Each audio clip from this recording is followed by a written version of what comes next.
Apparemment, nous avons le commis fanatique à pasteur, fanatique à Sali Nanzambe, fanatique à Sango. On ne doit pas se comporter comme ça.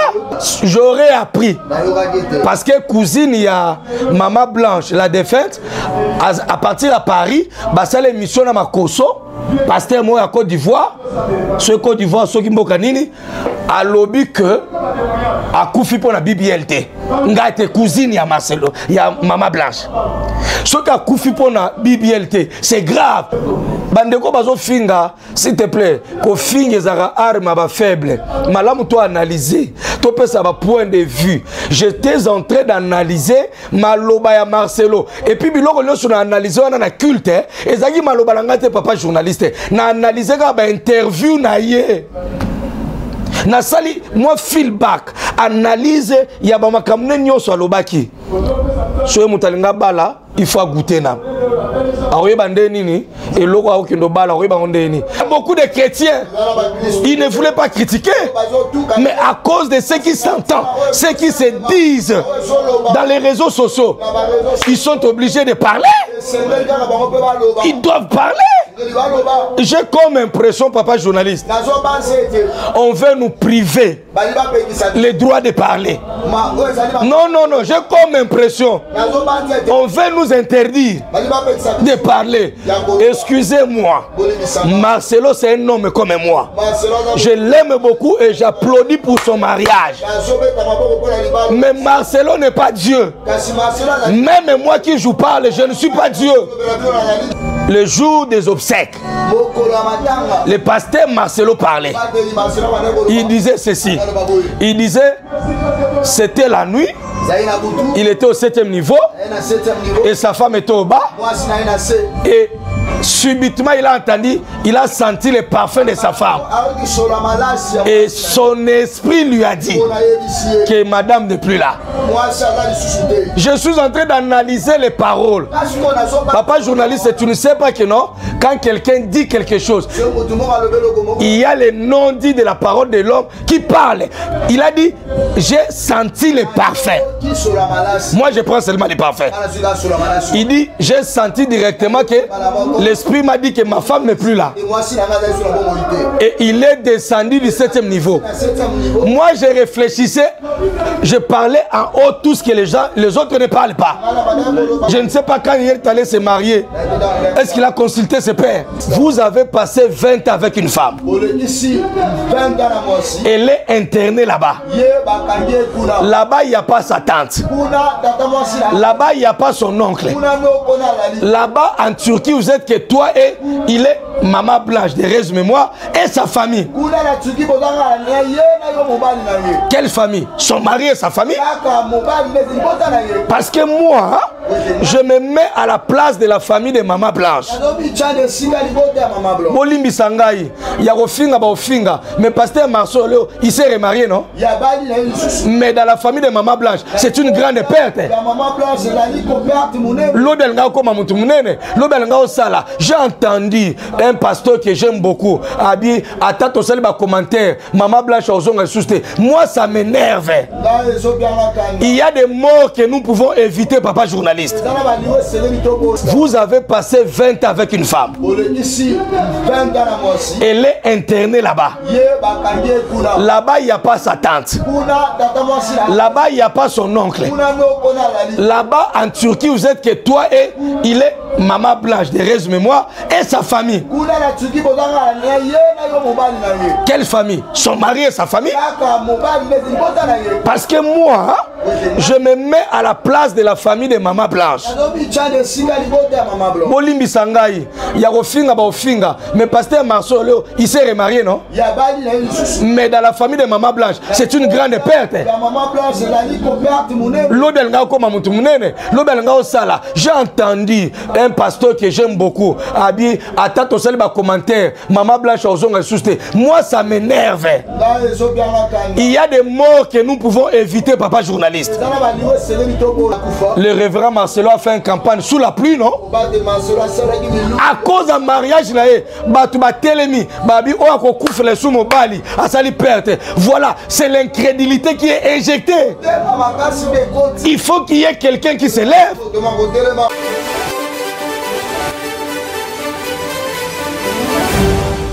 Bate belé ba koma ki agité babenga papa batio na miniature papa batio na miniature tout ça là la simple réponse na ko pesa yo d'entrée de jeu naza géniteur ya pensée wana te naza parmi bato bazoko réfléchir tout haut et loko bato musuba olo batuba. Vous voyez? Donc, eloko batu, ba misuba olo banase, ngala zape parmi batu oyo, bazol bango tout haut. Parce que makambu ya apôtre Marcelo, vous savez bien évidemment, ils ont touché l'église, hein? Ils ont touché le corps du Christ Mobimba. Alors, on ne peut pas rester indifférent. Hein? Ceux qui lissou, a eu problème, nana me maki na hôpital, makolo. Soki makolo a eu pota, nana okendo lobele na hôpital, munoko. Soki munoko a eu problème, nana olaxe nzela, miso. Soki miso a eu problème, nana obanda ko indiquer kota a loboko osala. Ça dit nous sommes le corps. Malheureusement, namoni bande comme susu ya kofinga bazo finga parce que toza déjà vacciné hein na ngo toza batali boso ta kofinga ma maître na biso pe Christ azaki injurié mais makambo ezo comme la pasteur Marcelo lobi pe koko melangai. Alors nous ne pouvons pas rester indifférents. Hein? Nous ne pouvons pas rester, l'église ne doit pas rester indifférent. Papa journaliste, surtout au Nigeria, ma père et l'église banga baloba. Ma père banga ba s'élever. Yango moni et permettre biso lelo toya to kota na banda kuna bino toya ko pesa quand même réponse parce que tozo croire que Marcelo Azamutumukete hein apôtre Marcelo Azamutumunene c'est-à-dire muto nzamba tomboli oazo sala pe fierté na biso oyo amemi évangile mosika makasi. Alors soki likambo ndenge ne komi bande ko bele batuninga ba mi po no kendo mona été est-ce que bato wana na bazana accessibilité? Point d'interrogation. Donc bazana accessibilité te série mo bopia ba bezawa ezali maramba ba mbisi tout ça là tolobela moko ba tata ana limité awa ba ba sengre ba fingi mais nazwaki coup de fil ya ba rapprocher na ye abenga bisinga prophète so za na posa kokuta na papa azalaka accessible mais ngala za ba témoignage que bande kona biso na kati na bango entre autres biso basala nzambe so nzamba mekika ko tombola muke mais ba service à sécurité zo ndi matin hein ba service à sécurité pour mon pasteur c'est tout un problème. Maman makala on a été maman ndunda on a été. C'est pourquoi nga mon atali yango penza mingi te nga bana babenga na Brésil babenga na Angola babenga na France babenga na Pointe-Noire batu musu bakatinga na pongi bala musinga babi papa mutu mo azali na kati ya culte bo vanda kimeza mutu te eza journaliste na biso azali ko filmer moi parti wana muki achaki na TikTok na ye nde chaîne moko bo bazo benga ngo komo na ngoni eyinda kaka nde pa kataki parti wana o ngana bande ko réfléchir tout haut nazo réfléchir tout haut et logo bato musu ba lobité ngana lobi yango na place publique bato musu ba tunga est-ce que ça matéa eze bandela matéa te so landi bien na bande ko teya na fungoli entre parenthèses na matéa eza lokola lettre ezaka na introduction ezaka na développement ezaka na conclusion même na ba réunion minene so ba réunion ezali même na réunion ya OSA mana OIA bazala ba débat na bango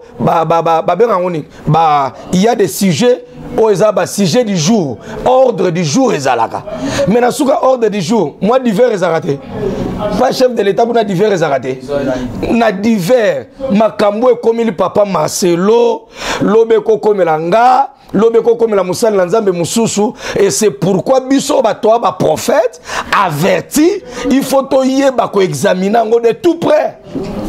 Bato ba loba mais pourquoi l'équipe na réseaux sociaux mais libala Marcelo l'équipe na réseaux sociaux bato nyonso sur la toile ba moni yango. Le corps du Christ a vu ça. Namona ekutu na pesi mbote. Namona ki patriarche Mutomba zalai kuna. Namoni Joël Francis azalai kuna. Namoni basala nzambe musu bazalai kuna. O bazaki restreinte. Moi groupe ana bazalai kuna. C'est pourquoi nous avions l'obligation. Naza très fier. Papa journaliste. Naza très fier na musala o apôtre Tunasi Marcelo Azosala. Mais na pesa qui point d'avis nanga na émettre point de vue nangai na lobaki akoka ko bala na ye na lobaki bongo non akoka ko bala et puis bato babi est-ce que wana ezaki mateya j'interdisais na église bakota makamba pasteur Marcelo ya Marcelo te na pesa que exemple parce que bato ba ka prière dimanche papa journaliste mutu la mutaza la téléphone mutu la mutagera téléphone na ndenga linya gérer. Donc, bah pasteur, tous responsable, il y a un téléphone à batouter. C'est-à-dire, tous un devoir pédagogique. Il y a quoi enseigner masse. Makambo est touché pasteur Marcelo Zara pour la compassion et touché bah pasteur Nyos et touché bah Salanzambe Nyos et touché corps du Christ en général. Bandeko bazo finga, s'il te plaît, ko finge zara arme ba faible.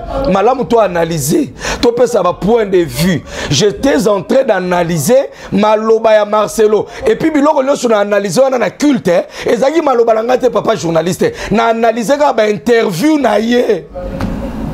Na sali moi feedback, analyse ya ba makamne nyoso alobaki. Soye mutalinga bala, il faut goûter na. Aroye bande nini et loko akendo bala aroye bande nini na ebake bandel nangote mais on va présenter biso na ba réseaux sociaux bato balobo bino boki ozo ba information na réseaux sociaux mais actuellement ce biso na mboko to infiltré c'est grâce à ba réseaux sociaux. Yango soki mensonge les canaux réseaux sociaux il faut peu contre vérité zala il faut peu bato moko baya et c'est ce que je déplore. Révérend apôtre, il fallait avoir temps, n'est-ce pas? Il a expliqué très bien. Il fallait maintenant, au moins même avant mariage, il fallait avoir temps, il y a aussi la famille, les deux familles. Parce que maman Blanche, d'heureuse mémoire, a beau à la famille morte. Famille ba tata bazali, famille ba maman pe bazali. Ce qu'on bateau ba fin les réseaux sociaux dans le monde moko, ils ont le contrôle été. Ba nzambe bazolanda, ba pagano bazolanda, ba non chrétien bazolanda, ils ont devoir na biso. Muto azaki na téléphone na ndako. Ata l'histoire à Marcelo, a coûté un peu na pasteur moko, ou à cause na ba information pour na ko meka un peu ko pesa, ko redresser, ko rétablir vérité présente mais pour vérité à solo e banika maman Blanche de rêves mémoire à qui on a tombeau na pasteur Marcelo sopé na ba avocat na ye tout ça là. Qu'est-ce que je vais intervenir aujourd'hui? Pourquoi j'ai intervenu? L'objectif est intervention là papa journaliste Zani nazomi tout na ba question prophète nazomi tout na ba question est-ce que ceux qui moi na nzamba ye est-ce que okuta kondima na babiloka ba hôtel banani ba opengwisa bato biso basala nzambe. Est-ce que mutumoko akoleka na réseaux sociaux aibsanga ke libala o esungi bana nzambe et créer tollé et pas bangange créer tollé? La seule question que moi je me pose, est-ce que quand le Fils de Dieu viendra sur la terre, trouvera-t-il la foi? Est-ce que Jésus, quand il reviendra, papa journaliste, le mobile de mon intervention, j'ai peur. Si Jésus revenait aujourd'hui, nous irons en enfer. Les enfants de Dieu iront en enfer. Il y a beaucoup de chrétiens ils ne voulaient pas critiquer. Mais à cause de ce qui s'entend, ce qui se disent dans les réseaux sociaux, ils sont obligés de parler. Ils doivent parler. J'ai comme impression, papa journaliste, on veut nous priver les droits de parler. Non, non, non, j'ai comme impression, on veut nous interdire de parler. Excusez-moi, Marcelo c'est un homme comme moi. Je l'aime beaucoup et j'applaudis pour son mariage. Mais Marcelo n'est pas Dieu. Même moi qui je parle, je ne suis pas Dieu. Je ne dois pas être un sujet d'adoration. Les mal de nos églises aujourd'hui comme ça, quand on nous appelle Daddy, donc tu ne peux pas émettre une vérité. Papa Nathan, une maman est venue me voir. Il est venu me voir, il m'a dit, prophète, vous voyez, par rapport au temps que tu prends au message, on a des problèmes à la maison. Hein? Nos maris commencent à interdire. On quitte à 8 h, on rentre à 14 h. Mais c'était pertinente. Mais dans nos églises d'aujourd'hui, on ne peut pas dire ça. Daddy, mais je suis un homme. J'ai des faiblesses. J'ai des erreurs. C'est pourquoi quand on devient président, on est entouré de conseillers. On est entouré de conseillers. Pourquoi des conseillers? Parce que il y a des choses que je pourrais dire qui peuvent choquer les uns. Alors il y a des gens qui peuvent me dire, papa là-bas il ne faut pas dire comme ça, papa ici il faut dire comme ça. Mais il y a même des gens qui sont habilités même avant que je ne passe comme ça. Il doit me dire, papa on s'assoit comme ça, on parle comme ça. Même chez les journalistes, on leur montre comment parler, comment avoir un langage. Et chez nous à l'église, c'est un problème. Est-ce que quand le Fils de Dieu viendra, ce n'est pas question de compassion, ce n'est pas question de mon église, ce n'est pas question de l'église de Marcelo, c'est l'église corps du Christ qui est touchée.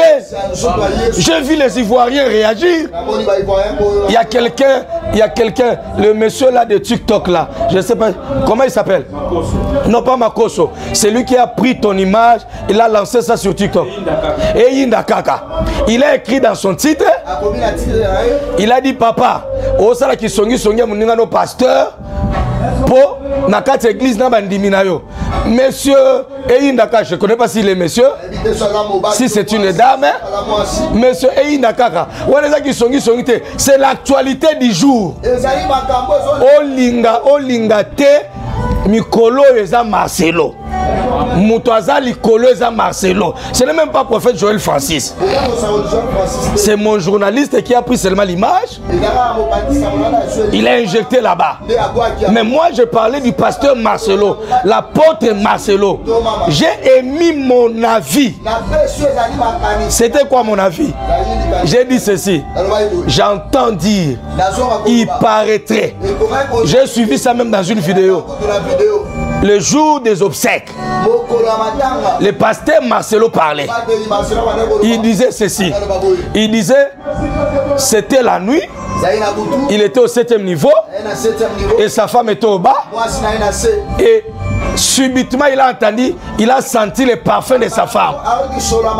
Et son esprit lui a dit que madame n'est plus là. Je suis en train d'analyser les paroles. Papa journaliste, tu ne sais pas que non, quand quelqu'un dit quelque chose, il y a le non-dit de la parole de l'homme qui parle. Il a dit, j'ai senti le parfum. Moi je prends seulement les parfums. Il dit, j'ai senti directement que l'esprit m'a dit que ma femme n'est plus là. Et il est descendu du 7e niveau. Moi je réfléchissais, je parlais en haut tout ce que les autres ne parlent pas. Papa journaliste, c'est ça même bit, il y a na TikTok, commentaire, non? Parce que j'ai touché ce point-là. J'ai dit, vous avez passé 20 ans avec une femme. Elle est internée là-bas. Là-bas, il n'y a pas sa tante. Là-bas, il n'y a pas son oncle. Là-bas, en Turquie, vous êtes que toi et il est Maman Blanche, de rêves mémoire, et sa famille. Quelle famille? Son mari et sa famille? Parce que moi, je me mets à la place de la famille de Maman Blanche. Bolimbi Sangai, Yarofinga, mais pasteur Marceau, il s'est remarié, non? Mais dans la famille de Maman Blanche, c'est une grande perte. J'ai entendu un pasteur que j'aime beaucoup, a dit, attends, tu as commentaire, Maman Blanche aux ongles suscités. Moi, ça m'énerve. Il y a des morts que nous pouvons éviter, papa journaliste. Il y a des circonstances que nous pouvons éviter. Ma belle tant qu'on a analysé, dans le papa Marcelo, moi, si nous avons 20 ans, à une intervention, il y a le 7e niveau. Tant qu'on a un esprit, et que maman Zate, no kiti, ne médecin lobby que non, maman Zate, c'est sur ces points-là que j'ai réfléchi. Papa na finga mimoko. Ah là là là là. Heureusement. Ça fait plus de 25 ans que nous sommes dans ce travail. Nous sommes déjà habitués dans les injures. Les insultes ne nous font plus rien. Mais en réalité, vous m'insultez pourquoi? Parce que j'ai réfléchi, j'ai raisonné, j'ai analysé, j'ai dit ce que les autres ne disaient pas. Bien-aimés dans le Seigneur, lisons les Écritures. On va nous lire Luc chapitre 18, verset 1 à 8. Je vais répondre avec les Écritures. Luc chapitre 1, verset Luc 18, 1 à 8. Lisons les Écritures. Jésus leur adressait une parabole. Pour montrer qu'il faut toujours prier. Papa journaliste, le problème de Marcelo ne peut pas épingler sa batou. Ça ne peut pas. L'ICSO, Yesoazo Pesana, Ligue 18, et Zapona a prouvé biso, a tindika biso, que Bamakaba Marcelo Koroya. Ben insulte Kobima. Mais toi, enfant de Dieu, tu ne dois pas arrêter la prière. Papa journaliste, tu connais combien de gens insultent nos églises? Tu connais combien de gens à cause d'un mariage à pasteur, Batebele, Bapengui? Tu connais combien de personnes qui ne viendront plus dans nos églises? Et ça l'a mis la compassion, ça l'a mis pas l'angate. Mais beaucoup de gens, Moulouba Moko Fingisa, Balouba Nyoso, c'est-à-dire ce qui atteint là-bas, ça peut arriver aussi chez moi. Il doit y avoir des gens qui doivent parler. Alors hier soupé a prévenu par rapport à Makambo, a dit n'a pas si bien pour vous montrer qu'il faut toujours prier. Il faut en ces temps qu'il y ait des gens qui réfléchir à haute voix pour pousser les gens à la prière, pour pousser les gens à la foi. Tanga Makomi. Il faut toujours ressembler.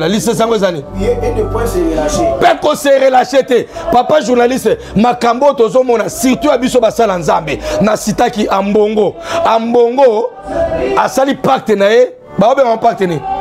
Pacte social. Aki amoni ba Kagame, amoni ba Museveni, tout ça là. Abbé Blaise, vous avez déjà entendu Ambongo accuser Abbé Blaise? Est-ce que Abbé Blaise a réfléchi en haute voix? Je vais vous répéter les mots de l'Abbé Blaise. Il a dit ceci: si les choses qu'il entend dans les réseaux sociaux, c'est vrai pour notre archevêque, ça c'est très mauvais. Papa Nata, qu'est-ce qu'il a entendu? Il a entendu que ce pacte social n'était pas préparé pour Fachi. C'est pour le président qui doit venir. Mais en tant qu'un homme de l'église, il devait réagir. Parce que celui qui était auteur du pacte social, c'était leur archevêque. Pasteur Marcelo, c'était notre fierté. La fois dernière, ici, avant que Maman Blanche meure, le révérend Marcelo a fait une campagne sous la pluie, non? À cause d'un mariage, voilà, c'est l'incrédulité qui est injectée. Il faut qu'il y ait quelqu'un qui se lève. Autant de Jean-Baptiste s'est levé. Autant d'Élie, Élie s'est levé. Où sont les pères? Où sont les pères de Joël Francis? Où sont les pères de Marcelo Tounassi? Où sont les pasteurs qui doivent redresser la vérité, rétablir la vérité? Je ne sais pas quand il est allé se marier. Est-ce qu'il a consulté ses pères? À cause d'un mariage, nous avons un problème ici au pays, c'est la guerre. Mais regarde, on a oublié la guerre, on a oublié le contrat, l'alliance qu'on a fait avec les États-Unis, on a oublié Nanga. Et quand on se lève, Pasteur Marcelo, c'était de mon devoir, à ma qualité d'un prophète, de parler. Je ne parle pas pour les païens, je parle pour mon frère. Marcelo, c'est notre frère. C'est un apôtre, c'est notre frère. La Bible dit premièrement les apôtres, secondement nous les prophètes. Laissez-moi intervenir. Peut-être lui ne me recevra pas, mais la parole ici, papa, combien de cas? 85 000. Nasalika Maloba à 3 minutes. 85 000. Je suis sûr que va rapprocher Marcelo et Batangyan. Je suis sûr. Parce que j'ai un groupe de WhatsApp. Mon dimi pas Marcelo a un groupe. Aya rappelle aux consultations. Car elle a mon extrait a quitté le groupe. Mieux vaut manquer le groupe. Mais ne manquez pas le ciel. Apparemment, fanatique à pasteur, fanatique à Sali Nanzambe, fanatique à Sango. On ne doit pas se comporter comme ça. Cette histoire-là doit s'arrêter. Plusieurs Abina Pesmango Lisseso pour Batouba Lembako Sambela à ce net moment prophète. Makambo Tozo Yoka na réseaux sociaux, ça décourage. Ce makambo nazo yoka que ya yaya ba blanche à lobby eza solo. Ce makambo nazo yoka que ya famille ba blanche ba lobby. Ce makambo nazo yoka j'aurais appris que ba audio est bini. Ce que ça solo, c'est grave. Moi qui vous prêche, hein? Bino ba tobozo finga nano kufela mutu importante. Nazali pasa. Na auto kufela li pasa na mois de mars. A kufina nini tension. Ceux qui malades nyoso bomaka nzambe na hôtel, il y a pas maladie nyoso ba kufa nyoso. Je suis d'accord avec vous, mais il y a des morts qu'on peut éviter. J'aurais appris parce que cousine il y a Maman Blanche la défaite à partir à Paris, bah ça l'émission na Makoso, pasteur moi à Côte d'Ivoire, ce Côte d'Ivoire ceux qui mboka nini a lobby que a kufi pour la BBLT. Ngate cousine ya Marcelo, ya Maman Blanche. Ce qui a koufi pour la BBLT, c'est grave, mais prenons quand même que non, et ça BBLT m'tekene. Prenons ce que l'homme de Dieu a dit, opération Mouké. Opération Mouké. Et ça qui est difficile, et on a où me la pété, et ça est Mouké. Prenons ça quand même. Mais ça c'est à Mouké Ndenguana. Maria Toumba n'a pas fait ça. Je mima si ce qui n'a pas fait ça. Bango va koufiter pour l'année. C'est-à-dire il y a des choses que la famille peut se poser. Prophète, l'église c'est la famille de Dieu. Ceux qui ont eu réconfort dans la famille, c'est à l'église qu'on doit trouver des réponses. Et puis dans mon famille, on a la salité. Ils ont demandé seulement des questions. Ils veulent voir clair. Ils veulent voir clair. Tout comme Papa Tshisekedi du coup à Koufa, Kabila Boye Bembe Zonga, après 2 ans, et Bembe Yakide. Et Yaki n'a pas circonstance mususu. Est-ce que bateau balobaki akeya ozongate balandela baote balandela baopo batuna ba question. Pourquoi vous refusez des questions? Pourquoi vous refusez qu'on parle? Tant qu'écriture papa. Alobi. Il y avait dans une ville. Na ville moko ezaki na juge moko. Abanda obanga nzambe te. Il y avait des gars pour personne. Abanda ko respecter ta mutu te. Il y avait aussi dans une ville. Kaka na ville wana moko ezaki pe na veuve moko. Abanda oya yebisa ye. Moi je c'était ma part. Katelanga likambo na tina likambo nango na zalango. Pendant longtemps il refuse. Chaque jour abanda ko boya. Mais ensuite il dit en lui-même. Après yé moko mi lobeli juge wana. Je ne crains pas Dieu. Alobi atako na banga nzambe te. Que je ne dégage pas. Atape na respectaka batu te. Néanmoins. Mais kasi. Parce que cette fête. Lokola mwana mwasi akufela mobala zo déranger ngai. Ferait justice. Papa Nathan, la nouvelle de mariage de Marcelo dérange. Parce que les circonstances de la mort, l'enterrement pressé, ça commence à déranger. La cousine même à Paris a dit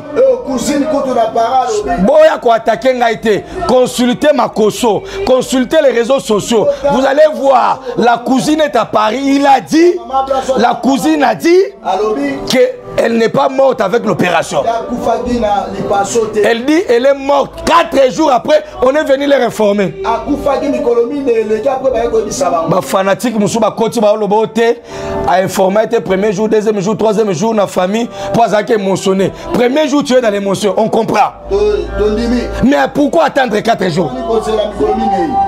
Biso na mboka na biso balobaka atabo wana ba conflit sore bembeza na se on met le conflit à côté parce que batu baolinga ba soulever au te Marcelo azai ko yoka la te na famille moi si avec kota ba maman ba yoka la te kota ba tata ba yoka la te atabo yoka la te mais eloko ko sangisa bino eze bemba blanche.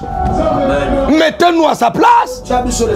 Congolais tozangi mawa blanche wana koza na leki na yo akoza la yaya na obebisi ka kufina 39 ans akufina ba projet akufina ba idée akufina ba livre alinga koma akufina ba ambition. Est-ce qu'elle n'a pas contribué dans la vie de Marcelo? Elle a contribué de la bombe de Marcelo. Moi je dis oui, elle a contribué. Elle a contribué. Elle a contribué. Tangela l'écriture.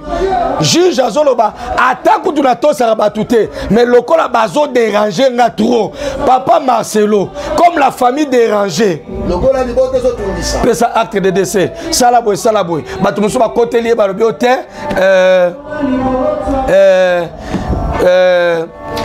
omoni soye mobala bali mwasi akomi na pouvoir na likola mwasi wana ya boye ba coutume te biso na Afrika il y a les us et coutumes.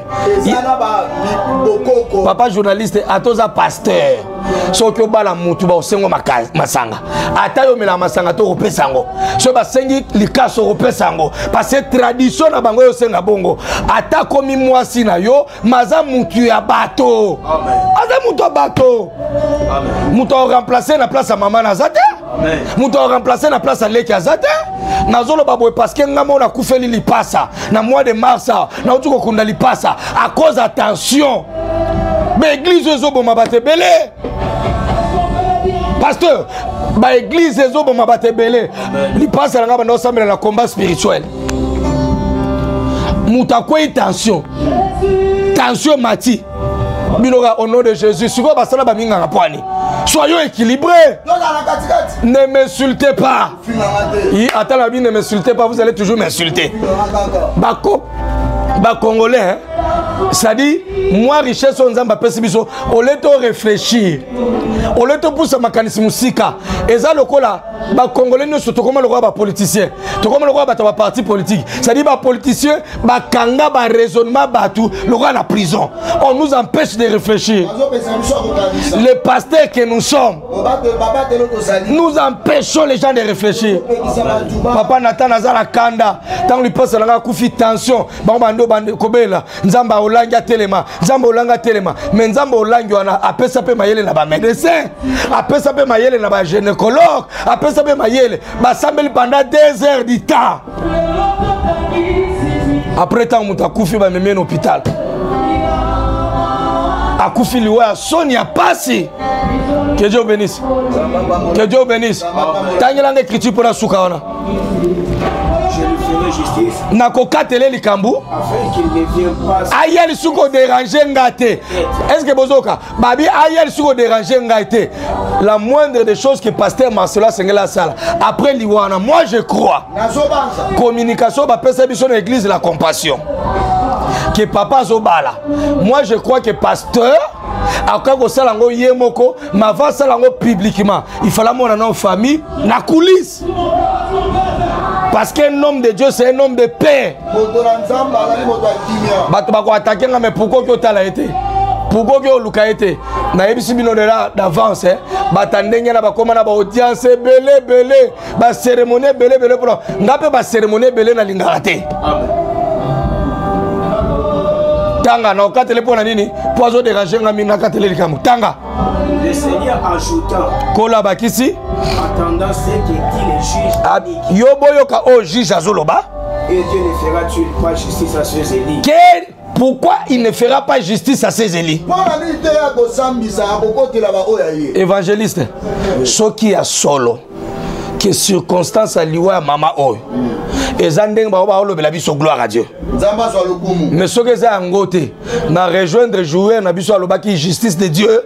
Ne nous intimidez pas. Ne nous insultez pas. On réfléchit en haute voix. Toi qui était et si quand n'a pas vidéo on a fini pasteur. On a fini pasteur. J'ai réfléchi sur ses propos. Ndenge na salaki moi vidéo on a 3 minutes. O sali ba vu et belé wana. Bato nyonso ba sali ba commentaire na condamner bango pour nani. Bazo réfléchir na ba propos na ba allégation na école journaliste balobaka les propos n'engage que son auteur. Bonjour pour n'engate les propos du pasteur Marcelo n'engage que son auteur. L'auteur de ces propos là c'est qui? C'est lui-même le pasteur. C'est lui-même qui nous a dit qu'il était au 7e niveau. Et puis tant qu'il sur la parfum il y a des vidéos. Ne venez pas me demander les preuves sont où. Les vidéos sont là. C'est lui-même qui a fait des vidéos. Il faut goûter. C'est lui-même qui a fait des vidéos. Bakino baza makasi na kobimisela bato ba vidéo hein. Ba bimisi vidéo moko bona tanya on atonga lelo vidéo moko bande koloba soki un jour mama Blanche akufi ngala ozande ni na ebite so na otika la suko bala po nena linga mwasi na ngai bakino ba bimisi ba vidéo wana les propos n'engagent que papa journaliste les propos n'engagent que son notaire bozo finga ngapo anolebo ki ne ko attaquer papa Marcelo. Bino Batunaye, c'est à vous. J'ai réfléchi à haute voix le dimanche. Nabi, pour moi, j'ai trouvé que c'était précipité. Pour Nanini, il y a des gens qui se posent la question, papa journaliste.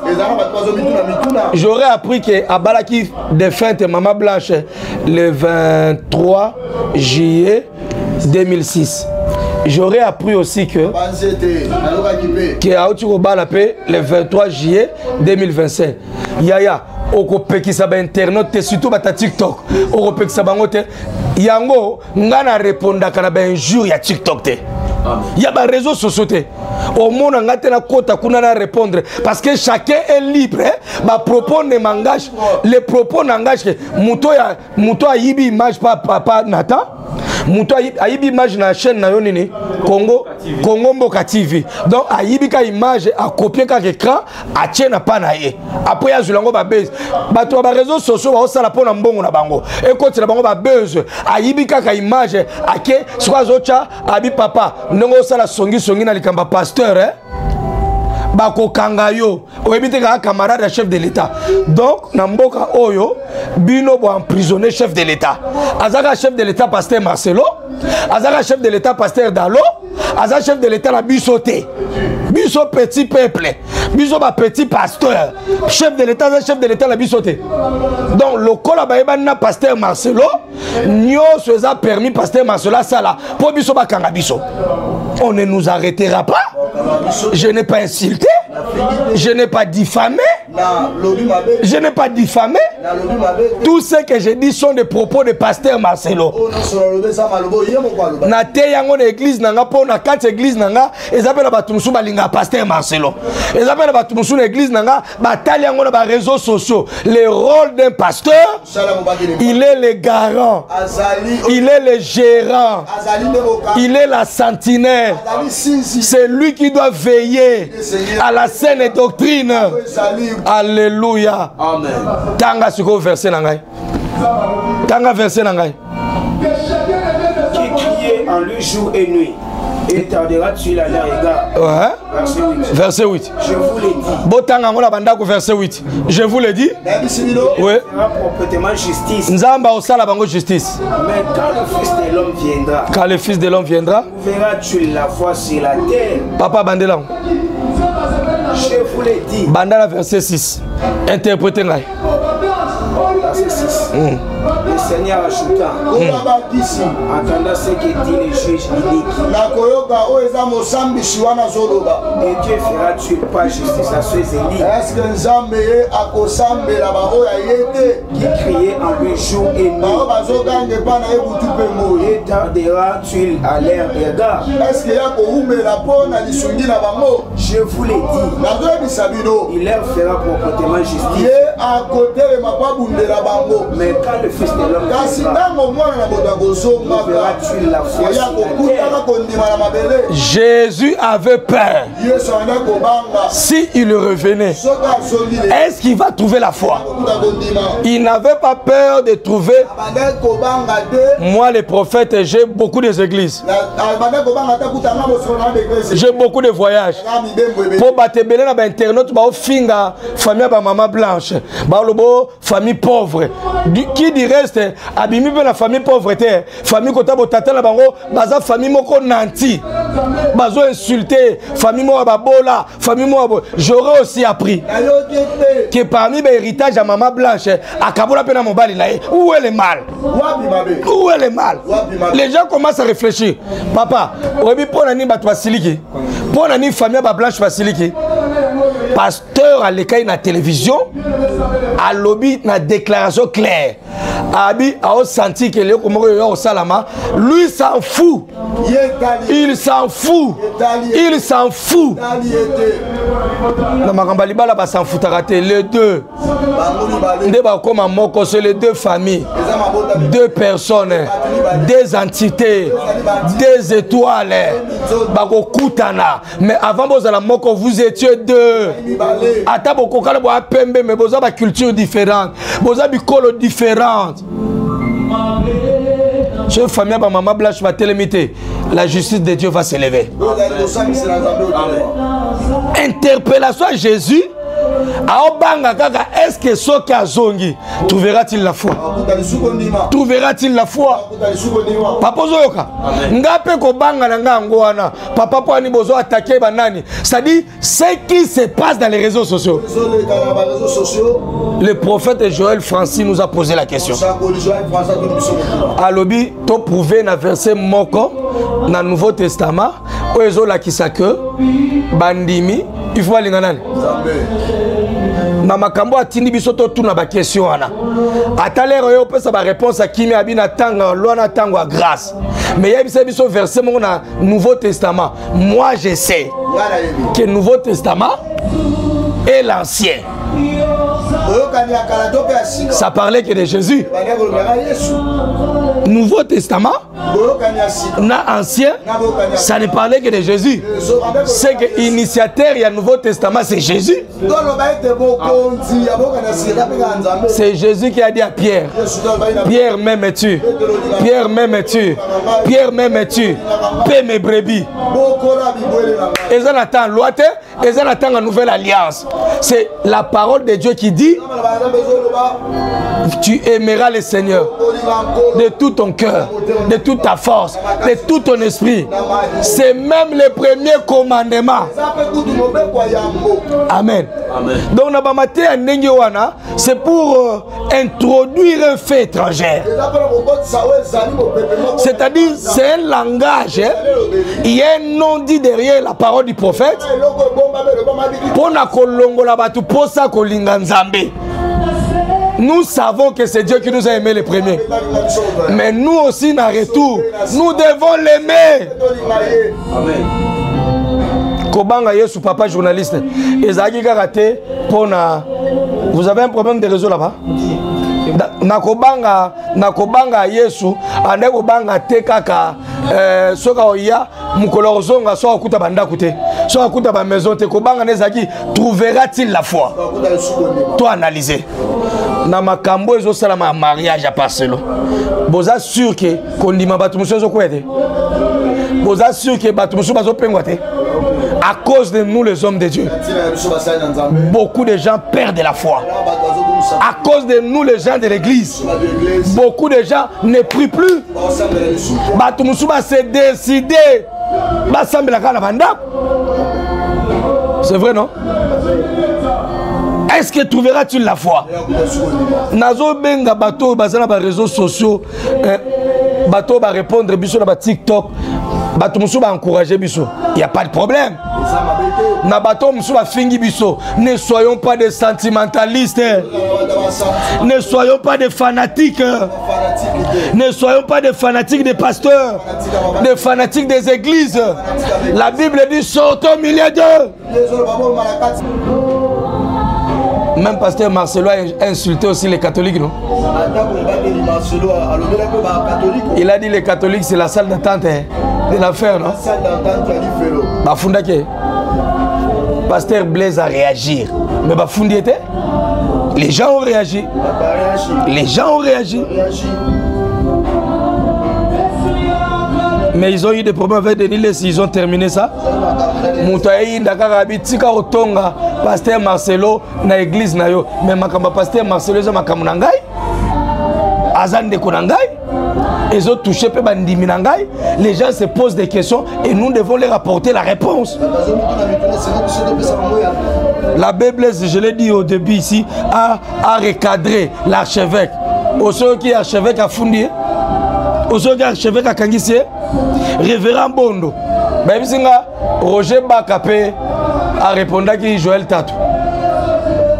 A touché le patriarche à Victoire comme Jean Bosco Kindomba. Yogi papa Jean Bosco na sagesse bela zalango a touché Roger Bak. Donc, cela devient l'occasion d'accuser les gens, d'amener les gens au parquet. Oh non, non, non, non, non, non. Il faut tout le quand même sur ma bien. Moi, je demande à l'homme de Dieu qu'il fasse la paix avec la famille de Maman Blanche. Qu'il fasse la paix avec la famille corps du Christ. Pasteur Marcelo, au moment où ma camion se zone ma toile. So yemora ina ba preuve. Yemora lobi ba ko tonga kaka. Mais ko kitisa moi makambo yo. Bolobo preuve aliwe zate yemora ya brandira. Bolobo mama na zaina nte autopsie bezalaka. Ne mutakufi bo makosa pe autopsie.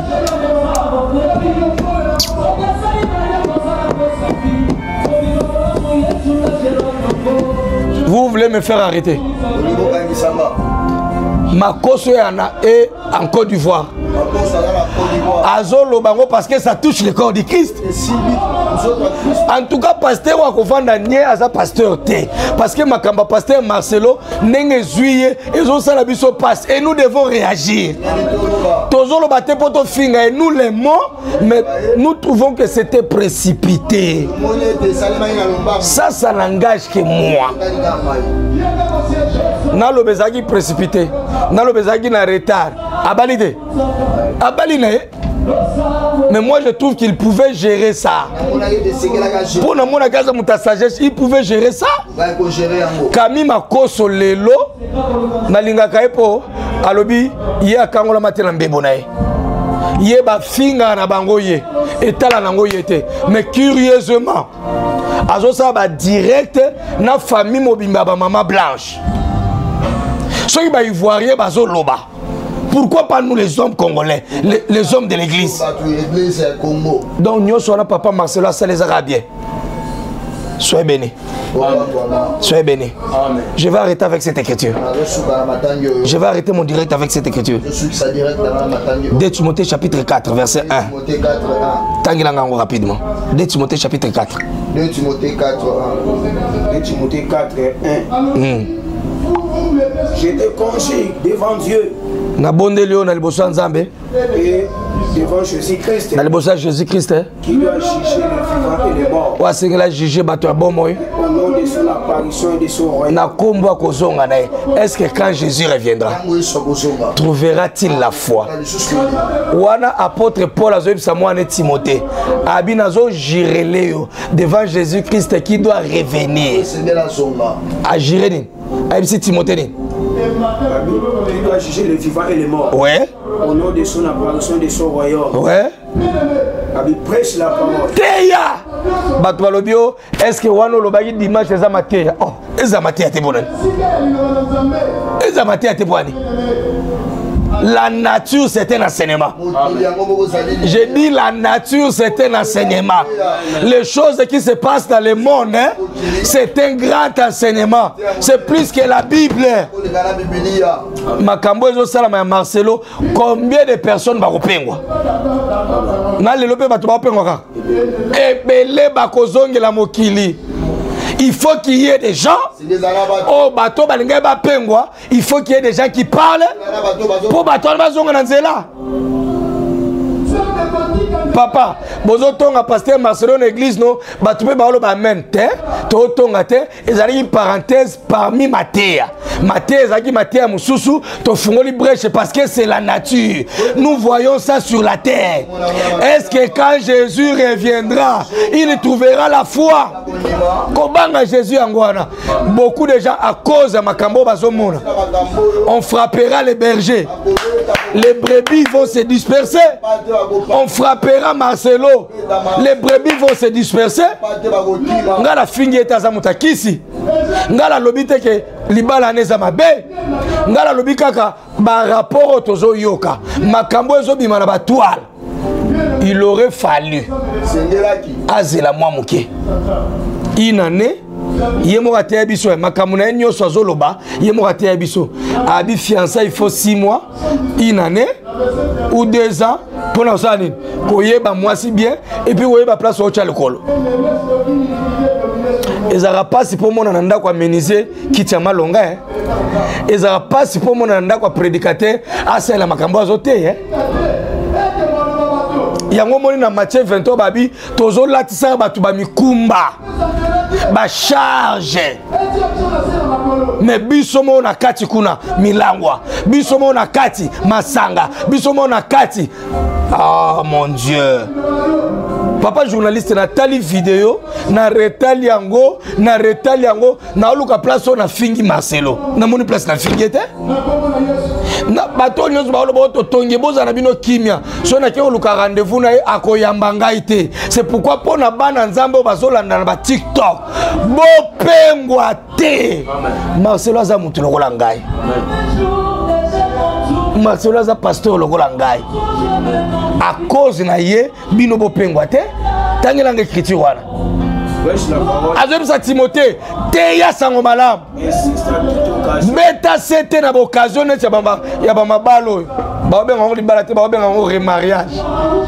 Est-ce que tokote la moté? Tokote la ngo za sujet d'actualité? Surtout lobeli yango te batu bazo pengwa papa journaliste. Prêche la parole tanga. Balobi occasion kozala ya malamu et koza pe malamu te. Pour la batu mususu ndena intervenir je ne pouvais pas parler. Mozumu nate ba pasteur nyoso silence radio. Mutu alobi ka eza pasteur Joël. Batu ba okanisa eza sagesse. Mais tala nde ba fini pasteur Joël. Bon, ngala lobi ka ke il fallait pas bala dans une année. Fallait zela nano. Eza avis na ngai. Mais avis na nga importe pe na vie à Marcelo. Atana lobby. Dobala lobate Marcelo osala makambo ngana lobate. Kobanga na ngezaka so yeso azongi lelo na Congo. Est-ce que akuta kondim? Est-ce que akuta église na kondim? Pasteur Joël ya mwasi kuta kumisi libala wana. Alobeli batu. tala pasteur batu balingaka ye mais tant ba simbie na réseaux sociaux ngapela ninga pasteur Joël Mingi eza soye Joël Kabasele ba simbelinga mama Joël mama na linga ke aza modèle nanga ba mama mais ye bon na comprendre batu Kinshasa la comprendre raté ngala lobby asali mabe il fallait na luka kimia na famille mwasi après que lobala nae ba internet ba lobby pe ka mabe siko mama Joël a lobby bien a lobby a pamboli libala nae asali bien pour et l'autre tolu que c'est intérêt au royaume nenga bali bonga za pour se préserver mama basele na ba vidéo bazindise la cantine moko esika mona mukuna esika mona nani bazindise esika mona Matu Samuel bazindise chose musala nzambo benga mate na Kinshasa o bon même sonné loko za yote mabe na ngani na sali na mettre à vie bat babe a vie na wana et au sala ke ba finga pasteur Marcelo na bi non tozo sambe la méthode la ba bourri quitter tozo sambe la méthode na conscience tozo sambe la méthode réfléchir toka au sambe la totika cerveau na libanda te cerveau za na biso tozo la capacité à réflexion ba penser biso conscience qui est différent de l'instinct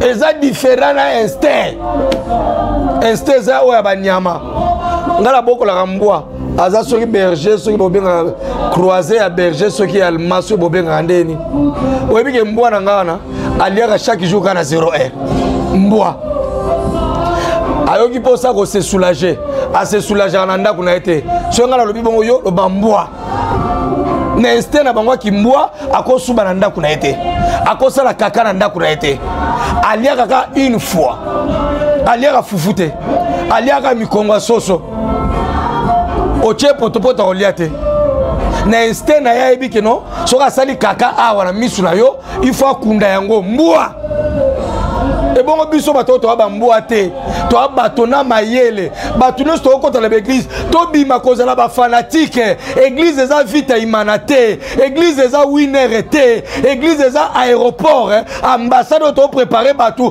pour le salut des âmes. Quand Jésus reviendra, est-ce qu'il trouvera la foi? Na ba lolenga ba ya ba bêtise sur les canaux. Certes bato musuba ko attaquer ngai e bongo yo moko na bibi sono so basala nzambe tozonga na nzela tangela nga pona suka teya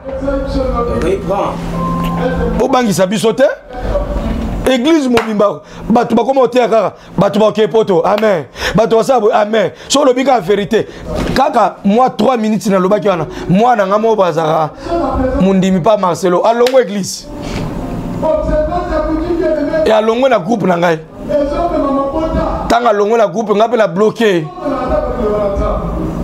to comme ici pasteur Marcelo lokola nzambe atana sakolaka même si je prêche ne me regardez pas comme un dieu nzamba za moko aza sujet d'adoration et ça pasteur Marcelo te pasteur Marcelo ce n'est qu'un homme comme moi aussi je suis un homme comme lui.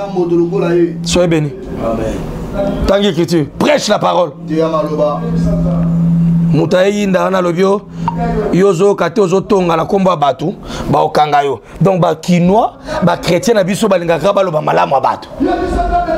So mutasali donc eza ba erreur zo sama na église na biso. So ma bemo salami ngala zana batu na ngai équipe na ngai zalia.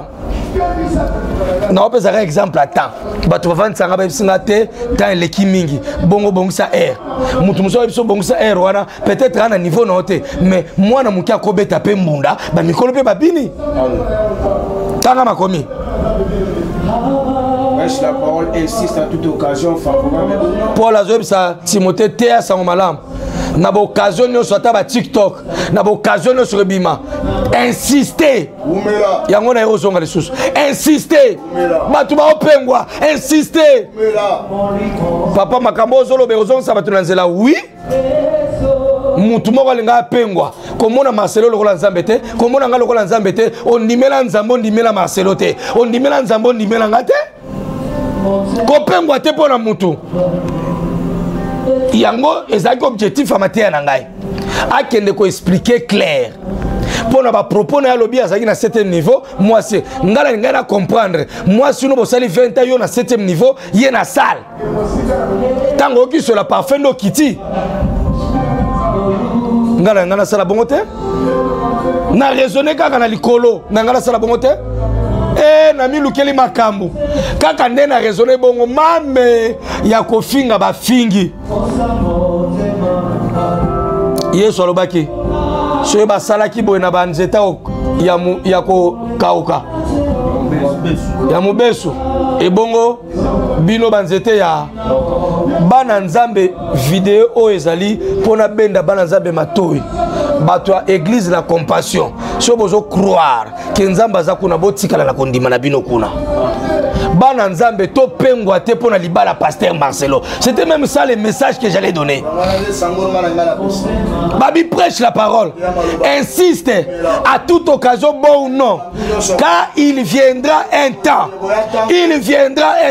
le roi Batango, les gens ne supporteront plus la vérité. Mouto longo na groupe nanga WhatsApp, poka na linga kana yeba, mais neng na zaki na 7e, moi ça zaki na C, quand on dit sur la parfait, nde ayeko ah! Voilà vous comme ici boyo que ni sa pasteur Marcelo lui fait le pour rien. Il est pas à la poste à Lola. La terre pas nangaya. Ne me regardez pas comme Dieu. Mukolala so la sakoli makasi na bata makabatu. Na ki makabatu. Mukolo yeso banda osala miracle. Abanda ko s'éclipser na foule. Pour que ne ko se ressourcer. Le lo ba pasteur to ba pasteur patron. Ba pasteur to ba pasteur ba lobela bangote. Ba pasteur ba corriger bangote. Qui t'a dit ça? L'adoration revient seulement à Jésus. Alors Paul disait à Timothée, prêche la parole. Insiste à toute occasion, bon ou non, il viendra un temps, les gens ne supporteront plus la vérité, la saine doctrine. Batubalobio, pasteur Marcelo Sali Mabete Nerabali, oui, Sali Mabete, mais Bana ya Isakar, Banda Kotala ba étoile ba signe pour étudier les signes des temps. Et l'Européen Nzambe et puis ça va tout ma finga ndenge boy. Apôtre Paul encourageait son fils. J'ai été encouragé par le Saint-Esprit. Et nous allons prêcher la parole. Vous n'allez pas nous décourager. On va parler de la part de Dieu. Et les enfants de Dieu, si c'était possible que le diable puisse envoûter les enfants de Dieu, et c'est possible. Mais heureusement, Dieu garde ses élus. Je suis en train de regretter à cause de l'Iwawana. J'ai encore très mal. J'ai encore très mal. S'il s'avérait que c'est vrai, alors ça c'est très grave. Ça c'est très grave. Ça c'est très grave. Nde pour habiter le balanzambe insister na mikola suka batu baolinga sous vérité te batu baolinga papa Nathan ba pasteur ba comme le ba nzambe ba bisina moko azana kala mwa pour mona sentir la sécurité à cette barrière ba misupo okutana bango bateka ba macaron prophétique so moko azana limité ba ocho bengana bino bolingi to lobela makambo te. Apôtre Paul azoyeb Samuel et Timothée abi insiste censure yungola rolo ana ba pesi biso basala nzambe to yungola to censurer to zon sabato moko azaki na limeta après que kasavu ba bisi na zonga so Uganda so wa mboka ne so Uganda na bosa ni kombo na ye na place azonga kuna. Mais type wana ande ko sala makambo yo évangile sengi biso to salate. Donc devant toutes ces choses-là, nous ne devons pas parler. Il dit censure, exhorte à chaque occasion. Papa Nathan n'a pas répondre parce que c'est une occasion. Il y a comme ça bananzambe bo pengwate pour la libala il y a apôtre Marcelo. Bananzambe va continuer à prier. Il viendra un temps. Batu va supporter vérité. Makamba pasteur Marcelo et continue ngaipe. Et continue na basala nzambe nyonso. Muluba nyonso afingisa. Baloba nyonso. Censure Ce que tu as battu pour Nanine. Pasteur Marcelo a commis Nzambe. Batu nyonso na mboka ba lobo so ba lobi okangisa. So ba lobi okangisa. So okangisi na pasteur Marcelo ozwani. Nga maté o na loba pona libala na ce n'est pas vraiment pour toi. Eza pona bato bazo pengwa. Bate belé tang ba moni libala no bazo pengwa ba osa ba miniature bazo coller bato ba pengwa bato ba yesu ba prière te bato ba pengwa à cause de libala na bino. Il faut ba Timothée bazala. Il faut ba Paul bazala. Amen. Et comme on l'aime ça. Papa journaliste, ba bêtise ba sala nzambe comment décourager. Je vais arrêter ici. Marcelo a choisi son chemin. Continuons à aimer Dieu. À tous ces gens-là qui ont écouté le message de Joël Francis, c'est un message qui veut simplement dire Moutako Linganzambete, Moutako sale fort mon côté, ndeba message à bon kimisi batuna bangomba et kimisi batuba genete, batuba lingasun zambete. Vous qui me suivez. Vous qui me suivez, continuez d'aimer Dieu. Continuez de servir Dieu. Marcelo est en train de faire son temps. Mais Jésus revient bientôt. Est-ce que quand le Fils de Dieu reviendra, trouvera-t-il la foi? Dans tout ce qui se passe dans les réseaux sociaux, toi qui me suis ma soeur, toi qui me suis mon frère, ne perds pas la foi. Ne perds pas la foi. Ne retourne pas au monde. La peur de Jésus, c'était seulement, est-ce qu'il trouvera la foi? Or, ce genre de choses qui se passent dans le monde, ça va affaiblir votre foi, ça va diminuer votre foi. Donc gardez la foi et Dieu ne manquera pas de vous bénir. Soyez prêts pour l'enlèvement. Très bientôt Jésus revient. Est-ce que tu es prêt? Si tu es un pécheur, répands-toi. Si je suis pécheur, que je me répande aussi. Les hommes de Dieu, ce message est pour vous. Le diable est en train d'utiliser les hommes de Dieu pour faire perdre plusieurs personnes. C'est pourquoi moi je vous interpelle. Prêchons Jésus. Parlons de Jésus. Prêchons l'évangile. Retournons à la maison. Retournons à la vraie parole. Que mon Dieu vous bénisse.